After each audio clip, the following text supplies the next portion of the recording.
പരിശുദ്ധ അമ്മയോട് birthday gift ചോദിക്കുമ്പോൾ പരിശുദ്ധമ്മ സഞ്ചരിച്ച് കൃപയുടെ വഴികളിലൂടെ സഞ്ചരിക്കുവാൻ പരിശുദ്ധ മറിയം എലിസബത്തിനെ അഭിവാദനം ചെയ്തു.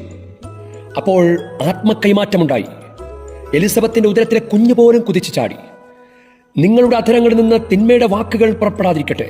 കേൾവിക്കാർക്ക് ആത്മീയ ചൈതന്യം പ്രദാനം ചെയ്യുന്നതിനായി അവരുടെ ഉന്നതിക്കുതകം വിധം നല്ല കാര്യങ്ങൾ സന്ദർഭമനുസരിച്ച് സംസാരിക്കുവിൻ. എഫേസ്യർ 4:29. നമുക്ക് പ്രാർത്ഥിക്കാം. പിതാവായ ദൈവമേ, പരിശുദ്ധ മറിയം എലിസബത്തിന് അഭിവാദനം ചെയ്തത് അഭിഷേകമായതുപോലെ ഞങ്ങളുടെ സംഭാഷണങ്ങളെ അഭിഷേകം കൊണ്ട് നിറയ്ക്കണമേ. മറ്റുള്ളവർക്ക് പോസിറ്റീവ് എനർജി ഉണ്ടാകത്തക്ക വിധം സംസാരിക്കാൻ ഞങ്ങളെ പരിശീലിപ്പിക്കണമേ. ഞങ്ങളുടെ വാക്കും നോട്ടവും പോലും മറ്റുള്ളവരെ പോസിറ്റീവായി പ്രചോദിപ്പിക്കണമേ. ആമേൻ.